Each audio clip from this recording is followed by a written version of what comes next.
Hello à tous, je suis Andrea Pierre, aka MD, entrepreneur et fondatrice de l'application d'inspiration de voyage Odes. Aujourd'hui, je ne vous emmène pas voyager, mais je vous guide vers le chemin de la positivité pour une vie meilleure et une meilleure humeur avec The Feel Positive Podcast. Ce podcast vous accompagne au début, milieu ou fin de journée pour vous apporter des bulles de positivité et une dose d'énergie dans ce monde bien mouvementé. Il n'est jamais trop tard pour se sentir positive et développer un nouvel état d'esprit pour changer votre vie. Alors restez connectés, il est maintenant l'heure de discuter et de positiver.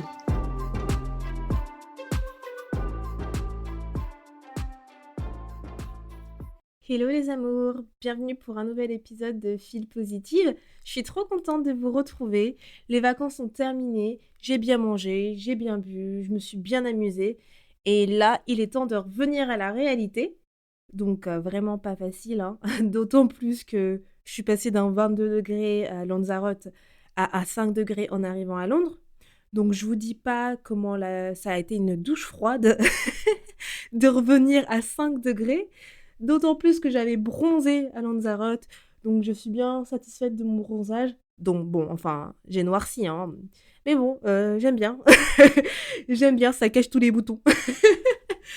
Mais bon, voilà, je suis boostée pour reprendre mes projets, pour reprendre mon full-time job et pour vous offrir des nouveaux épisodes. Donc aujourd'hui, on parle de charge mentale, car je voulais aborder ce sujet avec vous. C'est un sujet qu'on m'avait demandé l'année dernière lorsque j'avais demandé à mon audience quelle thématique vous souhaitiez aborder. Et on m'avait proposé la charge mentale. Donc je le fais maintenant. C'est un sujet qui me parle énormément, comme tous, vous allez me dire. Mais ça me parle énormément parce que on va dire que autant que vous, si vous êtes concernés, ça me concerne encore actuellement. J'ai pas mal de phases parfois où j'ai du mal à gérer ma charge mentale. Donc cet épisode va s'adresser autant qu'à vous qu'à moi. Donc c'est cool, car comme ça, je vais apprendre des leçons moi-même. Alors du coup, avant de commencer, je veux bien redéfinir qu'est-ce que la charge mentale pour que tout le monde puisse comprendre ce terme. Donc déjà, la charge mentale, ça a été défini il y a bien longtemps dans le passé, car lorsque je faisais mes recherches sur le sujet sur Internet, j'ai vu qu'il y avait une sociologue qui s'appelle Monique Acco, ou Eco, je ne sais pas trop comment se prononce son nom de famille, qui a défini la charge mentale en 1984. Bon, vous allez me dire, ça fait pas très longtemps que ça, au final, mais en fait, quand même, j'ai envie de dire. Et du coup, elle a défini la charge mentale en disant que la charge mentale, c'est devoir penser simultanément à des choses appartenant à deux mondes séparés physiquement. Alors déjà, rien que ça nous donne, on va dire, un peu d'indice sur ce qu'est la charge mentale. C'est vrai que c'est une définition assez courte, mais si moi je vous résume ce qu'est la charge mentale pour moi, je la définirais comme étant étant constamment être sur tous les fronts, en fait. C'est être en train de penser toujours à tout, à vouloir tout planifier. Et c'est un poids psychologique, mais autant émotionnel, qui va englober diverses charges, comme les charges domestiques, par exemple, les charges parentales, si vous êtes parent, les charges médicales, émotionnelles, etc. Et en fait, ça va être vraiment une liste mentale de charges à accomplir et qui sont épuisantes pour nous. Et il y a une étude de l'INSEE qui dit et qui montre que ce sont les femmes qui sont le plus touchées par la charge mentale. Et pourquoi les femmes? Au final, c'est assez simple parce que si on revient un peu dans le temps, on va dire que on a tous eu un peu une éducation genrée. Et c'est un peu quelque chose qui est très commun dans la société d'aujourd'hui, hein. Enfin d'avant, mais aussi d'aujourd'hui, parce que ça, même s'il y a des changements, ça continue quand même un peu. Mais on sait très bien qu'à l'époque, c'était les hommes qui devaient aller travailler pour subvenir aux besoins de la famille, et les femmes, c'était les femmes au foyer. Donc, du coup, les femmes, c'était celles qui se chargeaient des tâches domestiques, de toute l'organisation, 1, 2, 3, de toute l'organisation de la maison, etc. Alors que les hommes, eux, étaient chargés de ramener de l'argent. Donc forcément, vu que les femmes étaient chargées de tout ça, toute cette organisation domestique, se charger des enfants, s'occuper des enfants, d'aller les chercher à l'école, et cetera, tout ça, elles avaient, toute cette charge mentale qui les encombrait. Or, les hommes ne l'avaient pas. Donc, ça continue encore à l'heure aujourd'hui, mais on va pas blâmer les hommes, hein, parce que maintenant, il y a des familles monoparentales. Ce sont les hommes qui sont les hommes au foyer. Et il y a des familles où ce sont les femmes qui travaillent. On sait très bien que maintenant, les femmes, on est 100% girl power, on crée nos propres business, etc. Et il y a de plus en plus de femmes qui, du coup, sont à la tête de leur famille et que ce sont les hommes qui sont à la maison. Donc on va pas faire de généralité. Mais pourquoi l'étude l'INSEE montre que c'est les femmes qui sont le plus, qui ont le plus de charge mentale? C'est parce que, voilà, si on revient un peu à l'époque et à tout ce qui s'est passé en termes d'éducation, etc., c'est les femmes qui en prennent le plus, qui prennent le plus cher, on va dire, là-dessus. Et donc, du coup, on peut voir que la charge mentale, elle est à plusieurs niveaux et elle peut concerner plusieurs domaines de vie. Donc, ça peut être votre vie professionnelle, comme votre vie personnelle, par exemple. Et en fait, ça a vraiment des conséquences. Donc, ça a énormément de conséquences qu'on va voir par la suite. Déjà, il va falloir réussir à savoir quels sont les symptômes de la charge mentale. Comment vous pouvez repérer ces symptômes-là? Comment vous pouvez savoir si si votre charge mentale est trop élevée? Donc, c'est très simple. Déjà, vous allez être facilement irrité. Toutes les petites choses, ça va vous irriter. Et il va suffire d'un petit truc et vous allez vous sentir irrité facilement. Vous allez avoir la tête pleine, c'est-à-dire que votre tête, c'est comme si c'était un ballon parce que vous réfléchissez trop, en fait. Et ça, on va dire, c'est un des symptômes les plus récurrents. Également, vous avez la fatigue. La fatigue, ça, c'est aussi quelque chose d'indéniable. C'est un des symptômes qui revient le plus souvent. Vous êtes constamment stressé. Donc, vous avez ce stress continuel. Je ne sais même pas si ça se dit. Vous avez ce stress. Bon, si ça ne se dit pas, c'est pas grave, hein. Vous avez ce stress quotidien qui. Vous avez ce stress quotidien qui vous poursuit tous les jours, toute la journée. Vous n'arrivez pas à déléguer les tâches. Donc, vous dormez mal également. Dormir mal aussi, c'est un symptôme que les gens ont le plus souvent. Et aussi, vous avez les douleurs musculaires. Les douleurs musculaires, le manque de concentration. Vous vous sentez dépassé et vous avez cette sensibilité accrue. Moi, si je vous donne un exemple, les symptômes de ma charge mentale, quand je sais que j'en peux plus et que ma charge mentale est trop élevée, c'est que je me sens fatiguée. J'ai des douleurs musculaires. Je suis facilement irritable aussi. J'ai l'impression que ma tête, elle va exploser. C'est une pastèque. Je dors très très mal. J'ai du mal à dormir. Je fais des insomnies. J'ai du mal à me concentrer. Je n'arrive plus à penser ni en français, ni en anglais. Mon cerveau, il confond les deux langages. Parfois, j'ajoute de l'espagnol. Enfin, c'est du n'importe quoi. Je suis sensible à la muerte. C'est-à-dire que je suis sensible comme quand j'ai mes règles. Je peux pleurer pour n'importe quoi. Et je me sens dépassée. Mais là, du coup, ça revient pour moi à avoir la tête pleine. Ça, c'est quand j'ai un de ces symptômes-là, un ou deux de ces symptômes-là qui se manifestent, je me dis, ah, c'est bon, là, j'ai dépassé mes limites. Andrea, il faut que tu fasses quelque chose.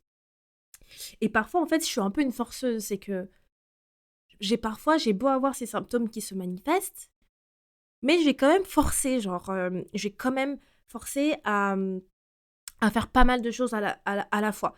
Et ça, ce n'est pas bien. C'est que faut toujours, du coup, se rappeler les limites qu'on s'est mises. Et c'est pour ça que je vous rappelle, je sais plus c'est dans quel épisode je vous le rappelle, mais avoir des limites, c'est très important car ça vous permet justement, d'éviter d'avoir cette charge mentale. Donc, je me rappelle toujours ces limites quand je fais ma forceuse. Et, et du coup, quand vous avez quand vous voyez que vous avez ces symptômes qui se manifestent là, bah, il faut réussir à se dire: «Bon OK, qu'est-ce qui se passe? Pourquoi j'ai tous ces symptômes?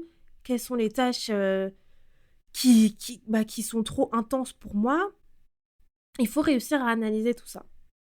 Et tout à l'heure, je vous parlais du coup, de que la charge mentale, ça en fait, c'était présent plus pour les femmes que les hommes.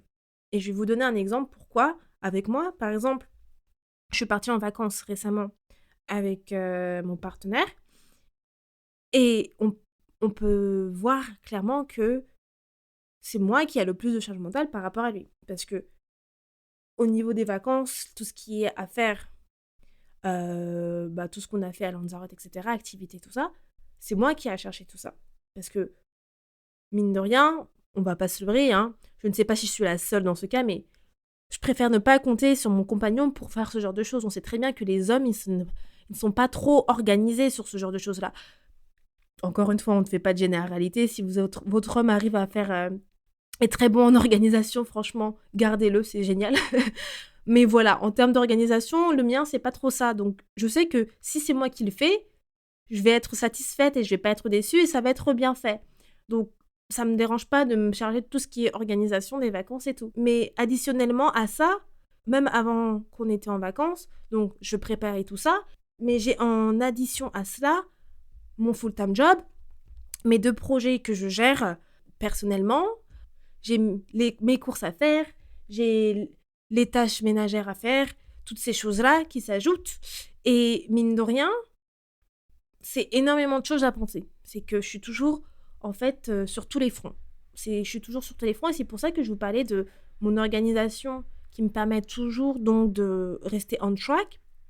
Parce que si je ne suis pas organisée, bah, je vais perdre mes moyens. En fait, je perds le contrôle et ma charge mentale, elle devient de plus en plus intense. Et en fait, quand ma charge mentale est plus intense et que voilà, je vois que je n'arrive plus à rien faire, c'est parce que soit je n'ai pas respecté mes limites, soit j'ai pas respecté mon organisation, ma routine que je me fais, ou soit que je ne suis pas bien tout simplement. Hem, donc juste pour vous dire que c'est vrai que dans mon style de vie, j'ai pas beaucoup de place à la spontanéité, mais moi, c'est quelque chose qui ne me dérange pas beaucoup parce que voilà, comme je dis, je fais énormément de choses et à partir du moment où je travaille sur des projets personnels et que j'ai aussi un full-time job en même temps, c'est très, très dur de pouvoir avoir de la place à la spontanéité parce que voilà, je cumule, hein, 2 jobs en fait. Hem, mais pour vous dire, voilà pourquoi, avec toutes ces choses que je vous ai racontées, tout ce que je fais, comment ma charge mentale peut être élevée. Car dans toutes les choses que j'ai dit, forcément, il y a, il faut comprendre que quand je travaille sur mes projets, bah, il y a pas mal de choses à faire. Il y a le podcast, les épisodes à créer, comme je vous ai dit, ou quand je fais du batching, la création de contenu, etc. etc. Bah, mon full-time job, c'est de 9 heures à 18 heures, donc effectivement, je suis quand même très très prise. Donc après, tout ce qui est vie sociale, etc., bah, ça aussi, ça prend aussi de la charge mentale parce que ça veut dire organiser des anniversaires, organiser des vacances, etc. etc. Donc il y a énormément de choses à penser. Donc là, votre cerveau, il explose. Euh, donc, tout à l'heure, j'ai donné des tips que moi, du coup, je prends en compte pour libérer ma charge mentale. Mais il faut comprendre que ça engendre énormément de conséquences, en fait, lorsque vous ne faites rien ou si vous laissez cette charge mentale hem, exploser, si je peux dire ça comme ça. L'une des conséquences, ça va être le stress, forcément. La première conséquence que ça va engendrer, ça va vous engendrer beaucoup plus de stress parce que vous faites trop de choses, vous n'arrivez plus rien à contrôler. Donc vous allez être stressé continuellement. Ensuite, vous allez avoir de l'anxiété, forcément.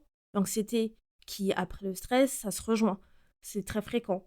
Vous allez être énormément fatigué également, parce que vous faites beaucoup trop de choses et c'est des tâches qui sont trop intenses.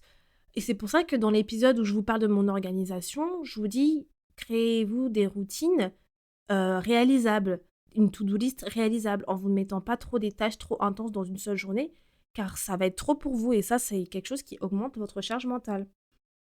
Ensuite, vous allez avoir des insomnies, les conséquences. Donc moi, ça m'arrive énormément, je fais énormément d'insomnie et c'est vrai que parfois, j'ai même, mon partenaire qui me dit, «Mais quand tu dis que tu dors pas, ça veut dire que tu dors pas du tout de la nuit?» Je fais: «Oui, je ne dors pas du tout de la nuit». C'est-à-dire que je ferme les yeux, mais le sommeil ne me vient pas parce qu'en fait, je pense tellement à tout, genre: «Ah oui, il va falloir que je fasse ça demain, il va falloir que je fasse ça dans 2 jours» et cetera et cetera.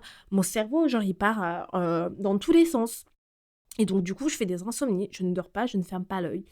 Hem et ça m'arrive, quand effectivement j'arrive pas à shut down my mind. Comment dire en français? Je sais plus trop. Donc en gros, j'arrive pas à faire taire, oui voilà, j'arrive pas à faire taire mon esprit et du coup, quand je sais que ça m'arrive, je sais qu'il faut que je me reconcentre sur l'instant présent, que je reprenne mes habitudes spirituelles pour, me sentir de nouveau, reconnectée avec moi-même. Comme je disais, du coup, si les symptômes ne sont pas pris au sérieux, vous allez avoir, du coup, des conséquences physiques et mentales plus importantes et vous allez avoir des migraines, des maladies de peau, des maux de ventre qui peuvent se manifester. Aussi, vous pouvez avoir un burn-out et le burn-out, hem si vous voulez, beaucoup de personnes ne savent pas réellement comment ça se manifeste et on ne sait pas quand on aborde le burn-out. Je peux faire un épisode là-dessus si ça vous intéresse, j'en avais pas prévu, mais du coup, en y parlant, ça me plairait bien d'en parler, tiens. Donc du coup, vous allez avoir en fait une pression permanente, puis vous allez craquer. Donc parce que vous aurez trop accumulé. Vous aurez trop accumulé de charges et au final, bam! Quand vous accumulez trop de choses, bah, vous craquez. C'est comme en fait, je vais prendre encore l'exemple du verre d'eau, hein. C'est comme si vous versez de l'eau dans un verre d'eau. Vous versez de l'eau, l'eau représente les tâches, toutes les tâches que vous faites. Vous versez de l'eau et boum, au bout d'un moment, bah, l'eau, ça déborde du verre. Donc ça continue à déborder du verre et ça, c'est en fait, c'est le craquage. C'est le craquage. Et votre verre, il est déjà rempli. Et en fait, votre verre, le verre, il représente vous, il représente votre esprit, il représente votre cerveau. Donc, au bout d'un moment, s'il est déjà rempli, il faut arrêter de le remplir de nouvelles tâches parce que vous avez craqué en fait. Vous avez plus de place pour mettre rien d'autre. Vous avez plus de place pour ajouter d'autres choses. Donc, à partir de là, vous craquez. Donc parce que vous aurez trop accumulé. Et ce qui peut arriver aussi comme sentiment, c'est un sentiment de culpabiliser, de pas culpabiliser, de culpabilité, voilà. C'est un sentiment de culpabilité parce que on n'a pas pu au final, vous avez pas pu faire toutes les tâches que vous aviez envie de faire. Ça va être en fait: «Punaise, j'avais prévu ça, mais voilà, en fait, j'ai pas eu le faire, j'ai le seum». Et moi, ça m'arrive souvent ça. Avant de trouver du coup la routine qui était, qui était bien pour moi, hein, que je vous explique dans un de mes épisodes, j'avais souvent je culpabilisais souvent de ne pas avoir respecté ma to-do list, tout ça et franchement, moi parfois je suis un bébé, hein. Je vous je vous jure, hein, que c'est quand je culpabilise sur les choses qui me tiennent à cœur, c'était genre je pouvais en pleurer. Genre, c'était vraiment j'étais en mode boudage, genre, «Punaise, j'ai pas pu faire ça, c'était trop important que je le fasse aujourd'hui» et je faisais la gueule pendant un moment. Bon, maintenant, ça va, je le fais plus parce que maintenant, j'ai trouvé la routine qu'il me faut, j'ai travaillé là-dessus et c'est pour ça que je vous dis, c'est important parce que quand vous avez la charge mentale et que vous avez ce sentiment de culpabilité après, c'est pas un sentiment agréable, je trouve. Donc, faut faire attention, heu aux conséquences que la charge mentale a sur vous. Maintenant, je vais vous dire comment vous pouvez vous libérer de la charge mentale. Comment vous pouvez vous libérer de cela. Eh bien, en fait, il n'y a pas de remède magique, hein. Déjà, ça va être, vous devez, faire l'effort vous-même et comprendre quelles sont vos limites. Vous devez vous mettre des limites, ça, c'est très important. Ensuite, vous vous faites une to-do list des tâches à faire et des tâches à réaliser. Donc, c'est-à-dire, comme, je pense que c'est l'épisode 19 où je vous parle de mon organisation, je suis pas sûre à 100, mais si vous n'avez pas écouté cet épisode, écoutez-le parce que ça va vous donner vraiment des tips sur comment bien vous organiser, comment réaliser une to-do list réalisable, et cetera. Parce que si vous êtes, on va dire, si vous êtes concerné par la charge mentale, comme moi, bah, au moins vous comprendrez quand je vous parle de faire une to-do list réalisable. Donc, faire une to-do list des tâches à faire et des tâches à réaliser. Donc là, voilà, vous allez faire en sorte de mettre des tâches réalisables pour ne pas vous surcharger.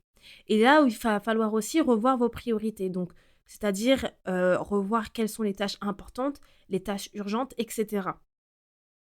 Également, vous pouvez répartir vos tâches. Donc, si vous êtes parent, donc là, je vais parler par exemple pour les parents, je sais que bah, quand vous êtes parent, et si vous êtes même parent célibataire, c'est très très dur de tout faire. Et moi, je sais très bien que bah, mes parents, ils sont divorcés depuis très très très longtemps. J'étais très jeune et ma mère, elle a été bah, mère célibataire avec 4 enfants pendant très longtemps aussi. Et c'était très dur. Et je sais que vers l'adolescence, bah, moi, j'ai 3 sœurs, donc on est 4 filles en tout. Et bah, ma grande sœur, qui parfois bah, clairement avait le rôle de mère pour nous aussi, parce que ma mère travaillait dur, bah, elle nous, elle nous faisait un tableau de répartition des tâches. Donc on avait telle personne chaque jour avait sa tâche ménagère à faire. Faire la vaisselle, faire la table, mettre les linges à sécher, etc., etc. Et il faut pas culpabiliser, hein, si vous êtes parent et que vous demandez à vos enfants qui sont adolescents ou préadolescents de vous aider. Moi, je pense pas que c'est mon humble avis. Je pense pas que c'est quelque chose de grave ou quoi que ce soit. Au contraire, déjà, ça permet à vos enfants de savoir faire ces choses-là, parce que quand vous voyez qu'il y a des enfants à 25 ans qui ne savent pas faire une machine à laver, enfin une machine, enfin au bout d'un moment, t'as 25 ans, genre c'est plus ta mère qui va te faire la machine. Donc il y a des petites choses comme ça que les enfants peuvent très bien faire, hein. Si votre enfant il a 15 ans, il peut très bien faire la table, vous pouvez lui apprendre bah, c'est à toi de faire la vaisselle, les petites choses, à faire le balai, l'aspirateur, c'est des tâches ménagères qui vont vous soulager au final. C'est des petits trucs, c'est pas des grands trucs, on ne leur demande pas de faire le repassage ou quoi que ce soit, mais c'est des petites choses comme ça, faire un tableau de répartition des tâches. Moi, je m'en souviendrai toute ma vie de ce tableau-là que ma sœur elle avait fait, et franchement, je peux vous dire que ça, au moins, ça permettait vraiment de soulager ma mère. Et ça mettait pas le chaos dans la maison non plus. Donc ça, c'est pour si vous êtes parent, mais et si vous êtes pas parent, mais que vous essayez de vous organiser, ça revient à faire comme une to-do list.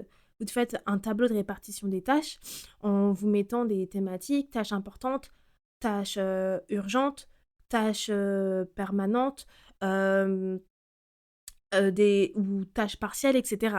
Vous, en fait, en fonction de vos tâches, vous essayez de savoir voilà, comment les classifier. Également, comment vous pouvez libérer votre charge mentale? Bah, ça va être tout simplement par lâcher prise. Donc, se concentrer sur le moment présent et prendre du temps pour soi. Donc là, pour le coup, c'est très important aussi parce que se concentrer sur le moment présent, ça va faire partie des choses qui vous permettent de vous reconnecter avec vous-même. Et ça aussi, je l'explique dans le podcast de l'organisation, où je vous dis, même quand vous faites votre to-do list ou votre organisation, mettez-vous cette partie, vous prenez du temps pour vous. Ça peut être, je ne sais pas, regarder une série, prendre un bain, vous chouchouter à faire des masques, etc. Lire un livre, faire du yoga, faire du sport. Mais prenez ce temps pour vous, que vous êtes parent ou pas.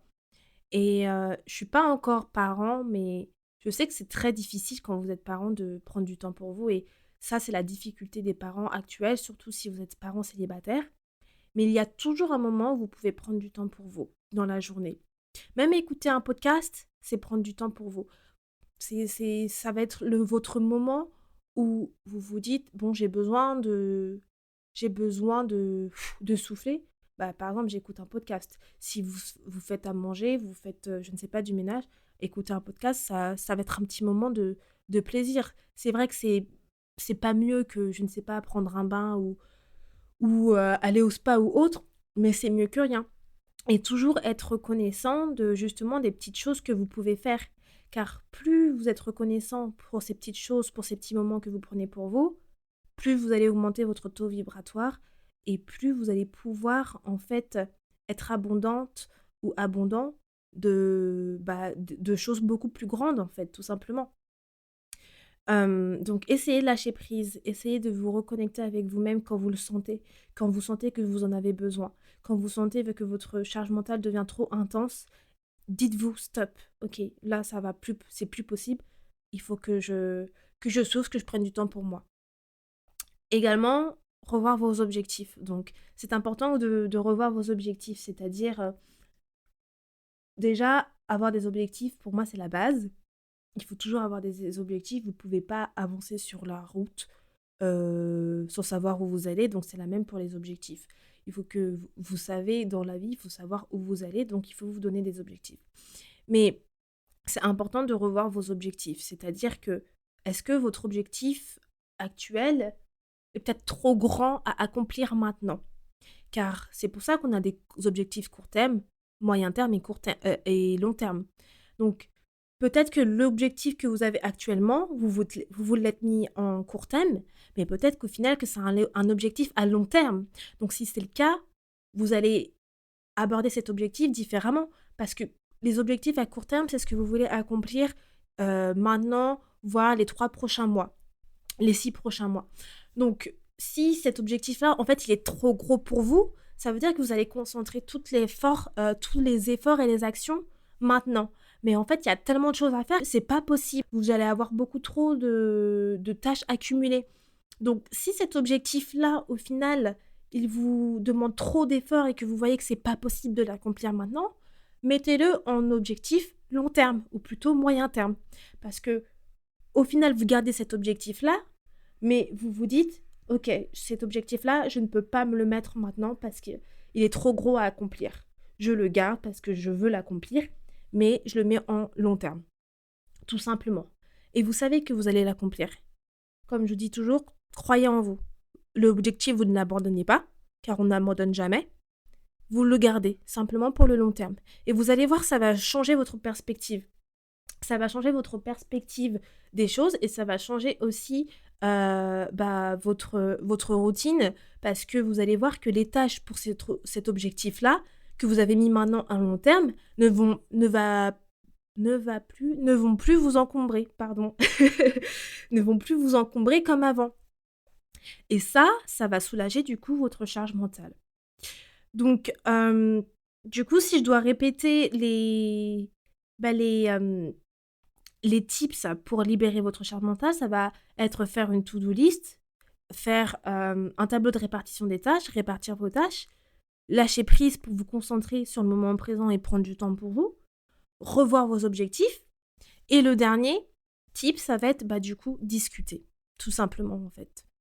Discuter, échanger avec les gens que vous aimez, les gens que vous avez confiance, les gens qui sont bienveillants et les gens qui vont pas faire d'invalidation émotionnelle. Et ça, je tiens vraiment à préciser parce qu'on parlait avec une amie, justement les personnes de notre entourage qui sont bienveillants ou pas. Vous pouvez avoir des amis, hein, vous pouvez avoir des gens de votre famille, ça ne veut pas dire qu'ils sont tous bienveillants envers vous.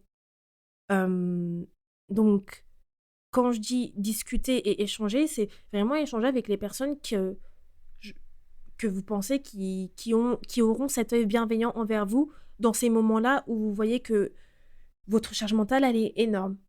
Donc, ces personnes qui vont vous écouter, qui vont pas avoir cette positivité toxique, qui vont pas faire de l'invalidation émotionnelle et qui vont être là pour vous, qui vont vous dire je suis là pour toi. Si tu as besoin de quelque chose, dis-le-moi. Comment tu te sens? Quels sont tes sentiments à l'heure actuelle? Ces belles paroles-là. Et qui vont pas remettre tout à eux. Donc voilà. Donc du coup, voici les 5 conseils que je mettrai également dans l'highlight positive et que vous pourrez retrouver à tout moment lorsque vous le souhaitez. Vous pouvez prendre des notes aussi dans le bloc-notes Feel Positive si vous en êtes créé un et me donner votre avis également sur le post Instagram de cet épisode. Donc du coup, cet épisode est terminé pour aujourd'hui. J'espère que vous allez bien également et que cela vous a plu. Et n'hésitez pas à m'envoyer des petits commentaires, des DM sur ce que vous pensez du podcast. Ça me fait toujours plaisir.